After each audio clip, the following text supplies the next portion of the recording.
I am concerned for the safety and welfare of my child, as well as to raise safeguarding concerns about the breach of my son's privacy, because I have made reports to the police as well as to the social housing landlords of spying and voyeurism, of my neighbor above me spying into my flat. And hence, if my neighbor is spying into my flat, and hence, if that is what's going on, that means they could also possibly see my child when my child is in the bathroom, when my child is getting dressed for school, when my child is getting ready.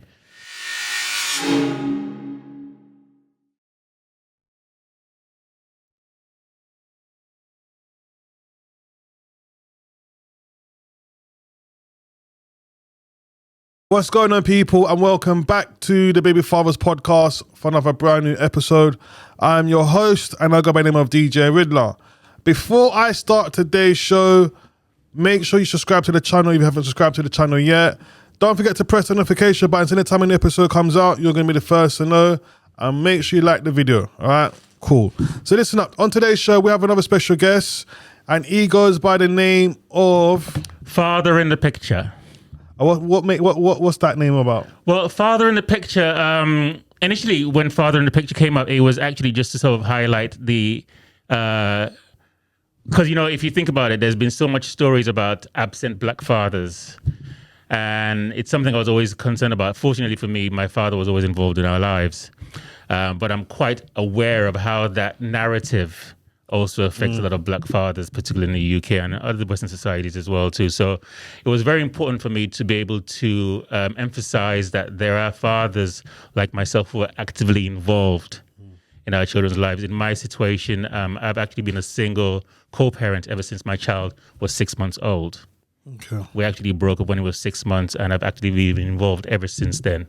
And so before we get into your story today, I have to just put a disclaimer out there. So anything what you say is your truth. It's your truth only. No one can't say anything different. Absolutely. Because it's coming from you how you understand it to be. Absolutely. Can I just start with that story in terms of how you became a full-time father? Well, we were actually engaged. I had done the right thing. We had been together for close to about 10 years. And we got engaged, and we had a kid prior to sort of preparing for the wedding and everything else. And then, people don't seem to understand sometimes, it's a different thing when you're just dating, and then when you actually have a child involved and the pressures of having children. And dating is very different to actually wanting to get married. It's a totally different thing. It's a different sort of commitment and everything else. But regardless, that obviously, it's not the dating or so the wanting to get married that caused the friction. There were always, when there are frictions in a relationship and you never get it sorted out, it will always come up. Okay. So unfortunately we had a kid, and then 6 months after we had the kid, we broke up for good. Obviously we had broken up several times before we had a kid, but it seemed to have been the last straw when we sort of just went our separate ways when he was 6 months old. Did she tell you could have the child, or you fight for the child? Fortunately, because of the situation in which we were together, as says it was a long-term relationship, we're engaged to be married.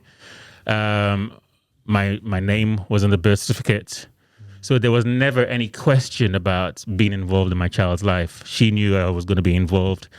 I knew she had no problem with me being involved. So we didn't have to go to court.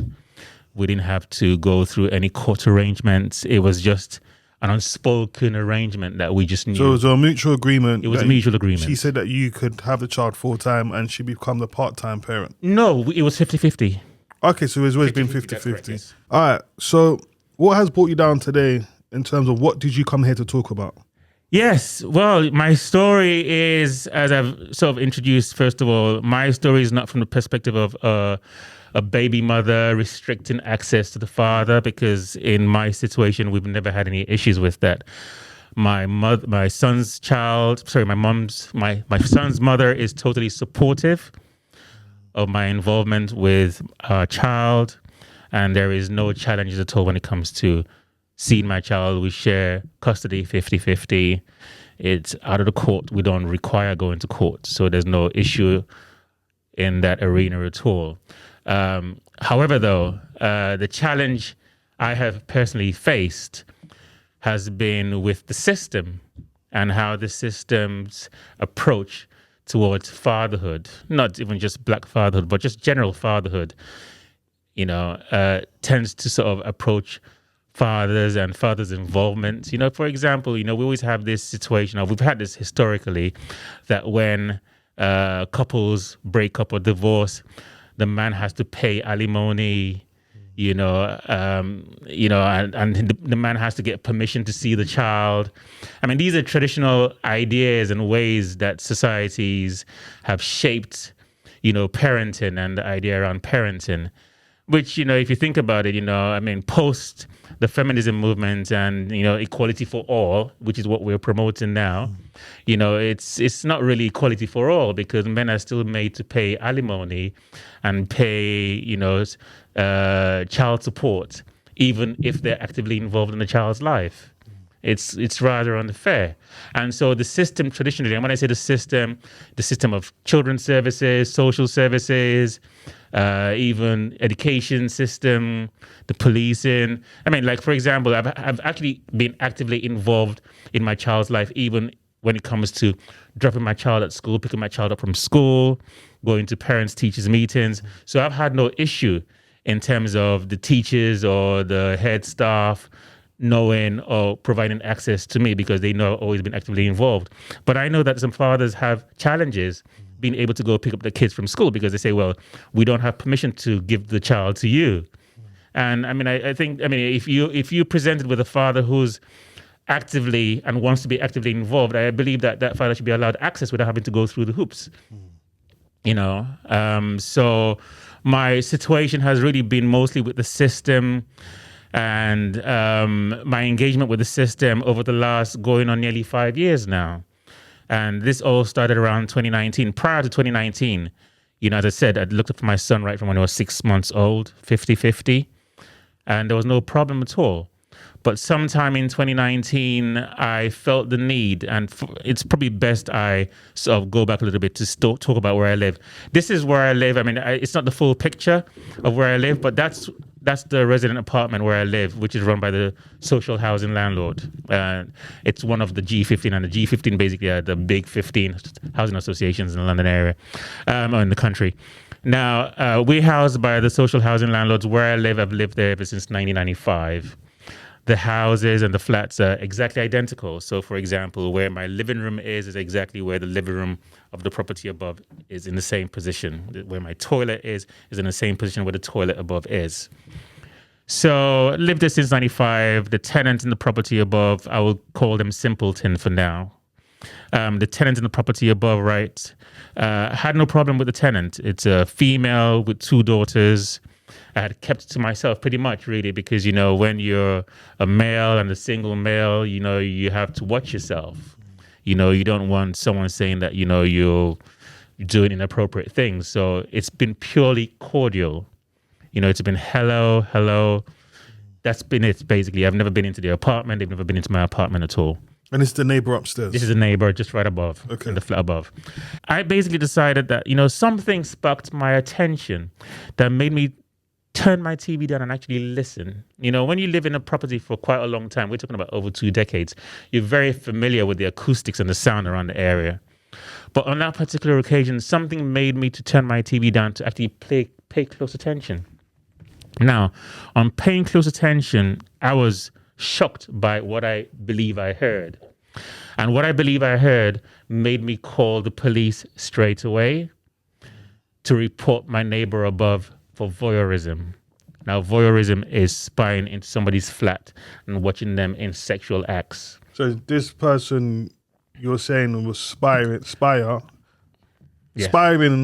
into your apartment? I believed at that point in time that my neighbor above, the female neighbor in the flat above, was spying into my flat. Okay. And I never hesitated. Straight away, I called the police and I reported her to the police for voyeurism. That's the criminal offense code. And what made you think this at the time when you... At that point in time, I overheard conversations from the vicinity of the property above. I'd also heard my name being called. Okay. And were they describing what you was doing at that time? They described exactly. Okay. I also made a report to the housing association that houses us, that owns the property of spine and antisocial behavior. Now, when I made that report, that was the Carnival weekend of 2019, for whatever odd reason it is, the police just only took the 999 report over the phone, but never actually invited me to come into the police station to give a statement. So I found myself going back and forth to the police station for about a couple of weeks before I eventually got the police to send 2 officers out to the property. So I make the report on the 25th of August, 2019, and then 2 police officers come to the property on the 14th of September, 2019. So that's just about, 20 days after? Over 2 weeks. Over 2 weeks. Coming up to 3 weeks. Absolutely. Now, they arrive, and at that point in time when they arrive, they come, they meet me in the garden, and they state that they've read the report and that they've seen the report that I made, and that what makes me believe. So I'm like, well, because I overheard conversations, and I didn't just overhear conversations. Immediately, I believed I was hearing conversations. I set up my audio recording to record while I was within my flat. And while within my flat, my audio captured these same voices and discussions I had overheard. Is your flat maybe got thin walls or? We've got thin walls, so you can hear basically.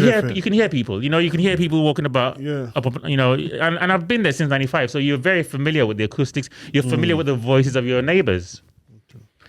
So the police officer says, "So what would you like us to do?" I said, "Well, I'd like a crime report." And the police officer says to me, and I actually have the recording here of what the police officer says. And the police officer says to me, "I'm sorry, we can't give you a crime report because there's no evidence." I'm like, "Well, would you like me to hand you the evidence that I've got?" And the police officer immediately says, "It's okay, I'll just take your word for it."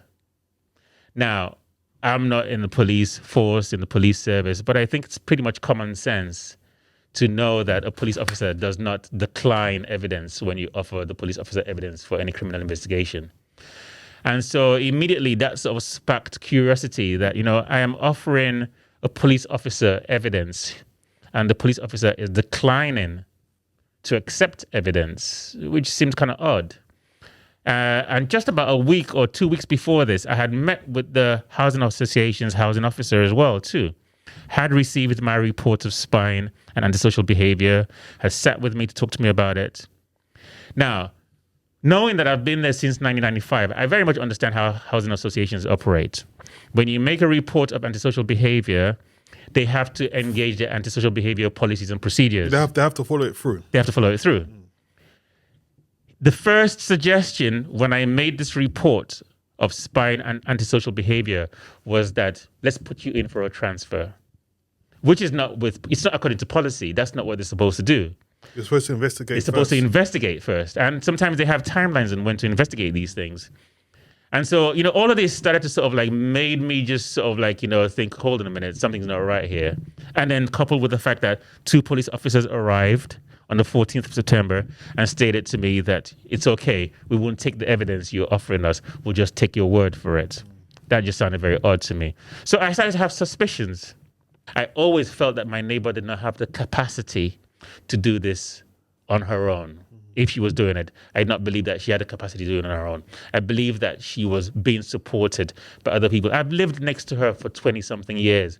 I knew there was no way she had the capacity to look into my flat if that's what was going on. Now, following that, just about 2.5 weeks after the police came on September 14th, 2019, I called Children's Services on the 9th of October 2019, and I reported to Children's Services. I said, I am concerned for the safety and welfare of my child, as well as to raise safeguarding concerns about the breach of my son's privacy, because I have made reports to the police, as well as to the social housing landlords, of spying and voyeurism, of my neighbor above me spying into my flat. And hence, if my neighbor is spying into my flat, I'm concerned that they could see me when I'm in the bathroom, when I'm having the shower, when I'm changing clothes. And hence, if that is what's going on, that means they could also possibly see my child when my child is in the bathroom, when my child is getting dressed for school, when my child is getting ready. So I raised this with Children's Services on the 9th of October, 2019. Children's Services says, okay, let me get the police officer's name. Let me get your social housing landlord's email. I gave these. And then I let them do what they need to do. 2 days later on the 11th of October, 2019, Children's Services calls me and states, further to your report on the 9th of October, Children's Services are going to be closing the case and will be taking no further action. And I just thought to myself, hold on a minute, it's a bit odd. I mean, I've only just reported this to you, but 2 days ago, you stated you're going to do inquiries with the police as well as the social housing landlords. And then 2 days later on, you're telling me that we're going to close the case and there's no further action. Something seemed really, really odd to me. I didn't really understand what was going on, but it was important that I made that report. But even with the no further action, I was really not satisfied at all. Something was still niggling at the back of my mind that, something's just not right here. So it turns out that a couple of weeks later on the 28th of October, 2019, I contacted Children's Services again, and I made the same concerns, this time around by email. Now, interestingly, on the second occasion, on 28th of October 2019, when I now contact Children's Services again to raise the same concerns and to raise safeguarding concerns, now Children's Services wants to offer my child a social worker. All of a sudden. I discovered this much later on, actually. And it turns out that the Metropolitan Police had made contact with Children's Services. Without you not knowing? Without me not knowing. And we go back and forth in dialogue for about 10 minutes. And he eventually ends up dropping the phone on me. He refuses to answer the questions. He says I should go back to my sources at Children's Services that have passed his email to me and that he's not happy that I've gotten sight of his email. Now, a couple of weeks after that, the council, the social services, and the housing association, as well as the police, hold what is called a Community Multi-Agency Risk Assessment Conference, a MARAC meeting. I was never informed about this MARAC meeting. I was never consented about the MARAC meeting. At this meeting, there are discussions that are taking place that raises allegations about me and the safety of my child. What was the allegations made? Basically, there was allegations about me having sex with women while my child was at home, potentially exposing my child to harm. None of these allegations were presented to me. All of this I find out much, much later on when the documents are presented to me via Freedom of Information. But at the point in time when the MARAC meeting was held, I was never invited to the meeting. I was never consented about the meeting, and I had no wind of what was being discussed at all. Okay. Now, the referral, the meeting, eventually, all the documents, the complaint actually stated that all of the allegations that were placed at that meeting were all false.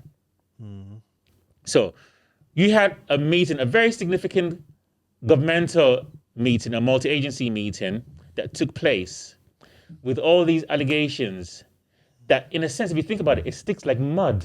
So let me just ask you this question before we kind of move forward. Yeah. When you said that the neighbor was spying on you, Yes, correct. is there any cameras in your house for you to think like they might have planted cameras in your house? At the point in time, I believed that there were cameras. I believed I couldn't find any cameras.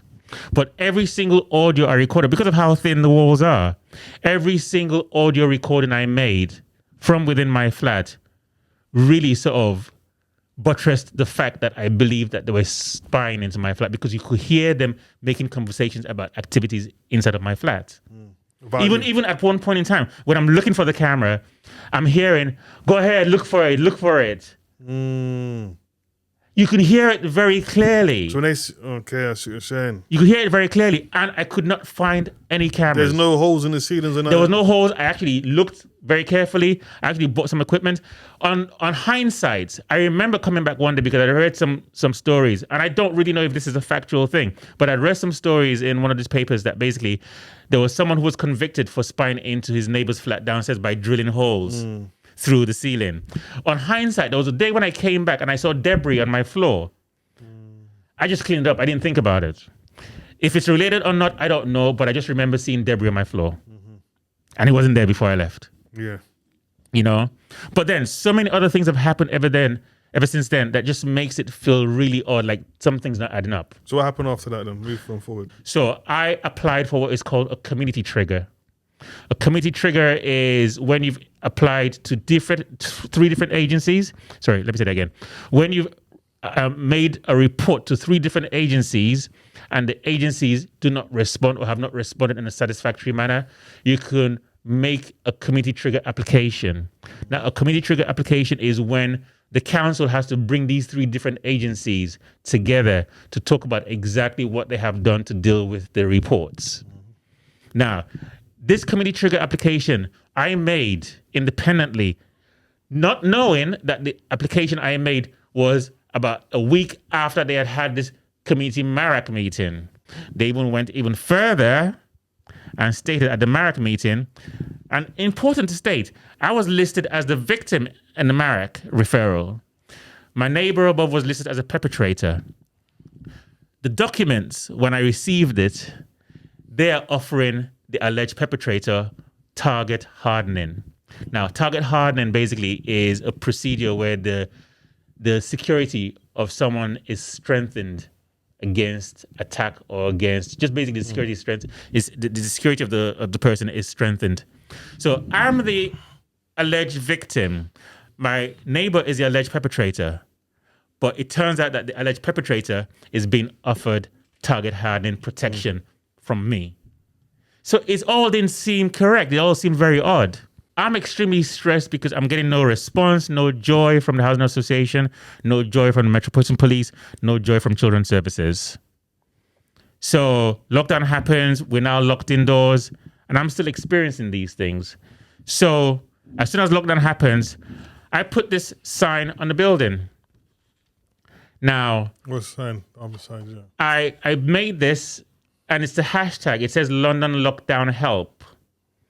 And I basically put that on the building, facing the street when lockdown happened, because these were the things I believed I was experiencing and I was asking for help. At no point in time, this sign was facing the street. At no point in time did anybody pass and say, is anyone in that property okay? The council did not come and knock. The police did not come and knock. The Housing Association did not come and knock. Where I live, there are 12 flats altogether. None of the other 11 tenants came to knock. So what happened after that? So after that, lockdown happened.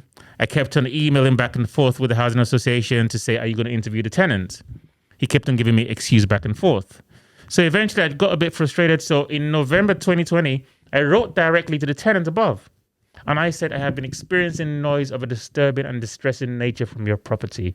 So can you please cease and desist? Otherwise, I am willing to take you to court for environmental noise nuisance. I always ensure that I sent a copy as well, too, to the Housing Association. There was no response from my neighbor. There was no response from the Housing Association. Nothing happened. Then we go into 2021. I'm still experiencing the same thing. So I actually go knock on my neighbor's door in January 2021. And I state to her, I'm experiencing noise disturbance and noise nuisance from your property. She opens the door. She's like, she doesn't know what I'm talking about. I'm like, okay, well, I'm only just coming to ask politely because, I have been experiencing this for a while. And, I also believe that, you might have someone from the council who's probably here assisting you. And then she just goes off, shouts. She's like, go get someone to come check my property. She says, go get someone to come check my property. And she shouts, and I'm like, okay, I apologize. I'm sorry. Thank you for your time. And this is extremely stressful for me. I'm trying to be calm. I'm trying to be, still look after my child because I still have him 50-50. But it's extremely stressful and, difficult to deal with for children's services, the police, and the housing association. So when you say that no one wasn't listening to you, do you feel like they didn't believe you? Is why I felt like no one believed me. I felt like right from the very onset, they tried to frame it as a mental health issue. I believe that, and I saw this in the Marek document. It felt like they tried to frame it as if I was suffering mental health, and that basically since I was going through something, that I was the one who was imagining these things. So these things were not real. So did anything happen to you when it comes to that? I obviously already have underlying health issues. You do have I have underlying health issues. I've got sickle cell. Okay, got you. That's why you got the mask and that's why I've got the mask, exactly. So I'm still in it. Even though COVID is supposed to be gone, but I still got something flowing out. Absolutely. Yeah, go on. So I've got underlying health. I've got sickle cell, and hence already I deal with physical health, chronic health issues on a daily basis. Now, if you know very much about sickle cell, it also states that, because of the continuous hospital visits you have as a sickle cell patient, it brings its own stress on you and pressures on you. So naturally, we're given psychologists within the clinic just to speak to us about how it is dealing with the chronic health issue. That the letters I had sent, she took those letters and reported those letters to the police, claiming that I had sent malicious communications. Now, this was sent to the police. I found out later on the report was made on 20th of December, 2021. In February 2022, I'm in my car park. I had just parked my car. Next thing, about 6-7 police officers come. They come into the car park. They state that they want to speak to me and that they arrested me for allegations of sending out malicious communications. I'm like, what malicious communications? Because I know the letters I sent and there was nothing malicious in it. It was me presenting something and giving somebody the opportunity to respond to it. And in February 2022, the police says to me, we're arresting you on allegations of sending out malicious communications. Obviously, I protested. I was like, I didn't send out malicious communications. But anyway, they arrest me. They put me in handcuffs to take me to the police station. And then at the police station, I have a sickle cell crisis. So they have to take me to Charing Cross Hospital, A&E. I'm at the hospital being given treatment for sickle cell. There are police officers who escorted me from the police station who are still there. I finish my sickle cell treatment only to now find out later on that I've been told that I've been sectioned. I'm like, what do you mean I've been sectioned? The consultant comes and says, do I not know I was sectioned? I was like, of course I was not sectioned. How could I have been sectioned? Was you sectioned underneath what? She told me that I was sectioned under Section 2 of the Mental Health Act. Now, Section 2 basically means you're detained for 28 days in a mental health ward. And so she says, now that we've finished giving you a sickle cell treatment, we're going to be taking you to a mental health ward. I was like, why would you be taking me to a mental health ward? She says, well, you were sectioned. Who sectioned you? I was like, when was I sectioned? She was like, I was sectioned while I was at the police station. I was like, I was not sectioned. I was not assessed by anybody at all. And there's no way I could have been sectioned. She was like, well, the paperwork from what they've provided is saying that I was sectioned. And so I'm going to be taken to a mental health ward. I obviously protested and stated that there was no reason for me to be sectioned. And why should I be put in a mental health ward? But clearly, with the police officers still there, they took me from the A&E and they took me and locked me in a mental health ward. For 28 days? For 28 days. Well, it was supposed to be for 28 days under Section 2. Section 2 basically says they're going to lock you away for 28 days. How long was you there for? I was there for 21 days because my family demanded that they release me. Okay. My family obviously knew and they demanded that I be released because there was nothing wrong with me. So two things I'm going to ask you. Yes. Where was your child staying at this time when they... At that point in time, my child was with my mom. I'm sorry, with his mom. Okay. Interestingly, what was so painful about that period was I missed my son's birthday. On the morning when they actually arrested me, I was just planning his birthday outing with his friends. And I was locked away and I missed his birthday. I'd never missed his birthday ever since he was born. I missed his birthday and that thing stays with me till today. That's deep, man. It stays with me till today. And when you was in there for 21 days, what kind of things was they making you do in there? They just pumping with these pills? No, I mean, they didn't give me no pills because even the nurses observed me and says, "You don't look like someone who should be in here." And trust me, I saw people who actually were suffering adverse mental health. I saw bloodied fights while I was in there. I saw people who had to be sedated. I carry this along with me. Now, if you remember that film Inception, and in Inception, he has what they call a totem, which is that thing that Leonardo DiCaprio spins just to make sure that he's back to reality. You know, I carry this with me because I picked this up this was at the mental health ward. This is a patient that I got to know while I was in there. He's a Chinese guy, and he wrote his name there in Chinese scribblings. And I carry this with me just as a reminder of my experience of having been sectioned in that mental health hospital, to know that it really happened. Because so far, it feels like I've been gaslighted so far with my experience with every single agency when it comes to telling them about my experience and my reports of my neighbors spying into my property. I just feel like I've not been believed. It feels like they have tried to frame it as a mental health issue. Now, also with someone who's suffering with sickle cell, I have never, ever been in a mental health ward. My entire life, I've never been in a mental health ward. And then all of a sudden, I'm now being locked away in a mental health ward at my age, where I had no reason to be locked in. In the end, they had to release me because my family demanded that I be released because there was no reason for them to put me in there. So let me ask you this then. Where is it at this stage with the system itself? And did you ever take them to court for this? At this stage now, what has happened is it has turned out that after or along the same time when I was sending the letters out in 2021, the Housing Association was also planning to serve me with an eviction notice. For a reason? I don't know. But it turns out now that what they've now gone and done is they have now applied for a housing injunction against myself. And that housing injunction restricts me from doing certain things, like from posting anything online about the person I've alleged is spying into my property, because I did give her the chance to respond. And so she never responded. So I posted the whole story online. Now, so that housing injunction against myself now restricts me from posting anything online about that neighbor. But furthermore, when they bring a housing injunction against you, they submit all the evidence they have. Now, that is given to you, the defendant, to have a look through, obviously, as well as your lawyers. I've looked through it.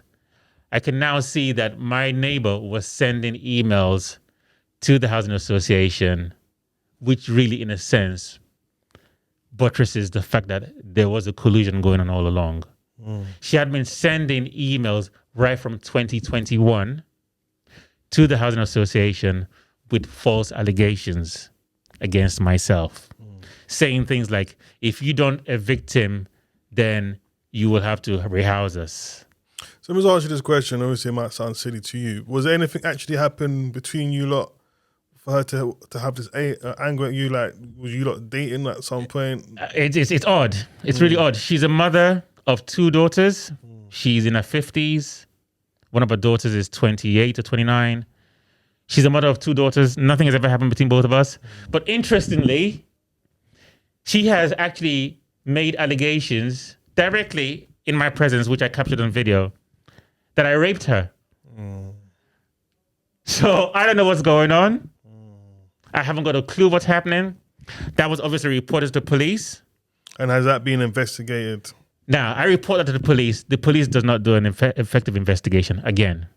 Even though the video shows every single thing she says, with this woman saying I raped her. I've never been into her property before.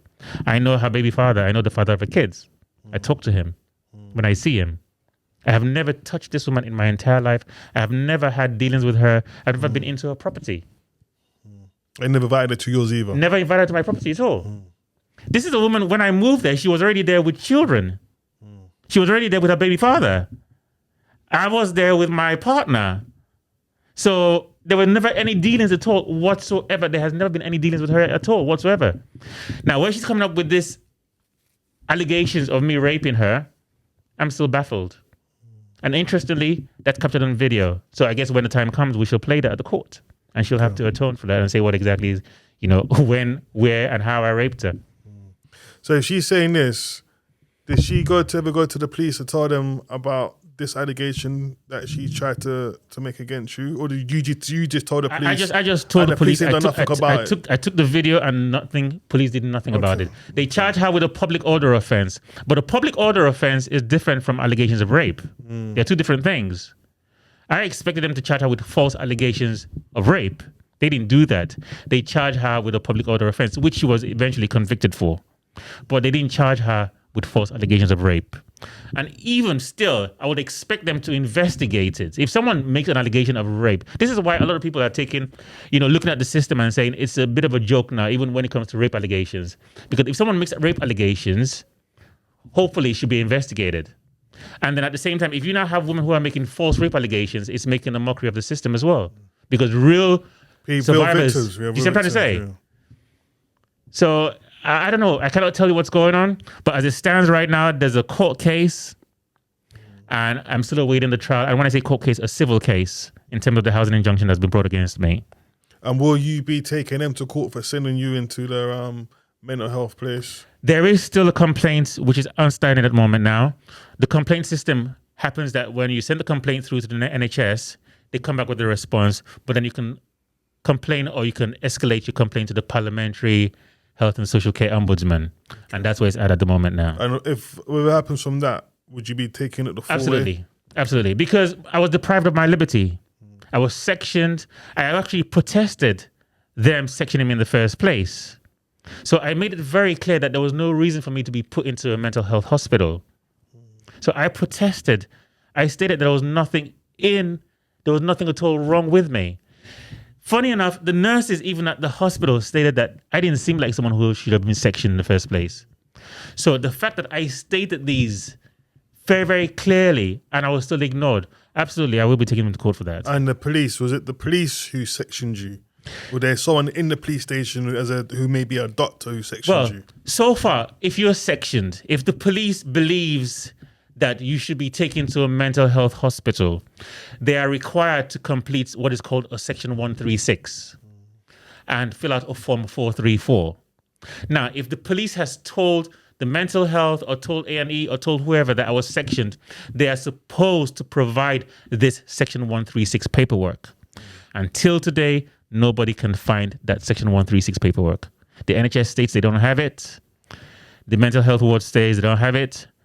They stated that it was never provided to them from the Metropolitan Police. So this has kind of been done like a bit all scrappy, and it just seems like this person's not done their work properly, that person, and it's just getting made up along the way. It's getting made up along the way. I mean, one might even go as far as to say it's bad faith and malice, but clearly with bad faith and malice, you got to really have strong proof that there's bad faith and malice behind it. But clearly, someone's not doing something appropriately. If you are going to claim to another service that someone's been sectioned, you should provide the appropriate paperwork. And we can't find that paperwork till today. So you've been done hard by it? I've been done real hard. I think actually even being put into a mental health hospital when not required or when I was not supposed to be there, that experience was very, very traumatic. Agree. It was very traumatic. I saw bloodied fights. I saw people who were really suffering. This young man, this Chinese man who I got talking with, he was heavily sedated. All the time. He could hardly walk. Or like a zombie. He was just basically drooling. And unfortunately, apart from the fact that he was heavily sedated, part of my experience, and I will say this here, I didn't feel that he was getting appropriate care. Because the care I saw that was being given to him by the mental health nurses was not suitable enough. In my opinion, I felt he was being manhandled and being mistreated. All right, listen, time is up.